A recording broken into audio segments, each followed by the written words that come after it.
అందరికీ నమస్కారం అండి. Welcome to my channel. AP రాష్ట్ర వ్యాప్తంగా ఉన్న పెన్షన్దారులకు అయితే రాష్ట్ర ప్రభుత్వం అయితే గొప్ప శుభవార్త అయితే చెప్పబోతుందన్నమాట. సో, కొత్తగా అప్లై చేసుకునే పెన్షన్దారులందరికీ కూడా రాష్ట్ర ప్రభుత్వం అయితే గుడ్ న్యూస్ అయితే చెప్పిందండి. అలాగే 50 ఏళ్ల పెన్షన్ సంగతి ఏంటని చెప్పి చాలామంది అయితే అడుగుతున్నారు. సో, వాటికి సంబంధించి వివరాలు కూడా ఈ వీడియోలో పూర్తి సమాచారం అయితే తెలుసుకుందాం. వీడియోనైతే ఎక్కడా కూడా ఆపకుండా చివరి వరకు అయితే చూడండి పెన్షన్దారులందరూ కూడాని.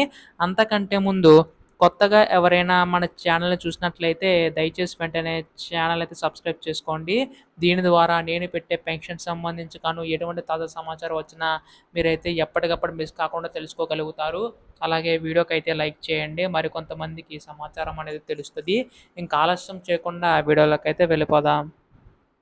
సో, ప్రస్తుతం ఏపీ పెన్షన్ సంబంధించి గాను చూసుకున్నట్లయితే రాష్ట్ర ప్రభుత్వం అయితే మనకి గొప్ప శుభవార్త అయితే చెప్పిందనమాట. సో, ప్రస్తుతం ఈ యొక్క పెన్షన్ సంబంధించి గాను మనకి రాష్ట్ర ప్రభుత్వం యొక్క నిధులనేవైతే అందించడం అయితే జరుగుతుంది కదండీ! అయితే ఇక్కడ మనకి 2 శుభవార్తలని చెప్పిందనమాట. సో, మొదటిది ఏంటంటే మనకి ఇప్పుడు పెన్షన్ సంబంధించి మనకి ప్రతి నెల 1, 2 తేదీలో మనకి పెన్షన్ కార్యక్రమం అయితే ప్రారంభించే అవకాశం ఉంది కదా! ఒకవేళ 1 తారీఖున సెలవైతే దాని ముందు రోజైతే పంపిణీ కార్యక్రమం అయితే చేసేవారు. అయితే ఇప్పుడు ఈ యొక్క పెన్షన్ సంబంధించి పంపిణీ విషయంలో అయితే కీలక మార్పులు చేశారండి రాష్ట్ర ప్రభుత్వం. మనకి ప్రతి నెల కూడా ఉదయం 4:30 నుంచి పెన్షన్ పంపిణీ కార్యక్రమం చేపడుతున్నారు కదా! సో, ఈసారి మాత్రం మనకి ఉదయం 7 గంటల నుంచి అధికారులను పంపిణీ అయితే కార్యక్రమం చేపట్టే అవకాశం ఉందండి. దీనివల్ల మనకి అధికారులు గాని, అంటే పెన్షన్ తీసుకున్న వారు గాని ఇబ్బంది పడకుండా ఉంటుందని చెప్పి రాష్ట్ర ప్రభుత్వం భావించి ఈ నిర్ణయం అయితే తీసుకుంటుందన్నమాట. అలాగే మనకి పెన్షన్‌దారులకి ఏంటంటే మనకి అధికారులు వారి దగ్గర వచ్చి ఒక ఏరియాకి వచ్చి తీసుకుంటున్నారని చెప్పి రాష్ట్ర ప్రభుత్వం భావించి, అలా కాకుండా అధికారులే మీ దగ్గరకు వచ్చే విధంగా ఇవ్వాలని చెప్పి రాష్ట్ర ప్రభుత్వం అధికారులను ఆదేశించడం జరిగిందనమాట.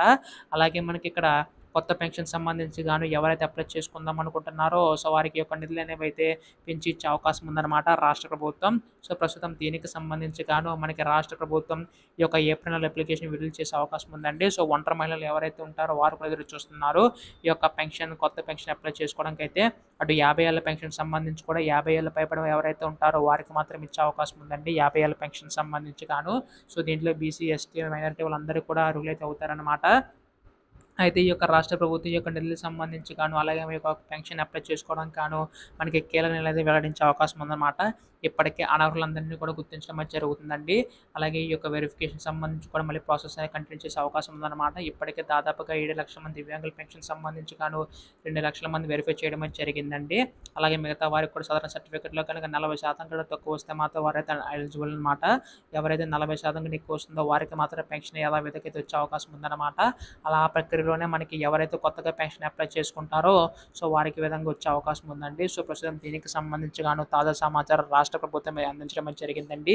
ఇటువంటి లేటెస్ట్ అప్డేట్స్ అన్నీ కూడా మిస్ కాకుండా తెలుసుకోవాలనుకుంటే మాత్రం ఛానల్ సబ్స్క్రైబ్ చేసుకోండి. ధన్యవాదములు. జై హింద్.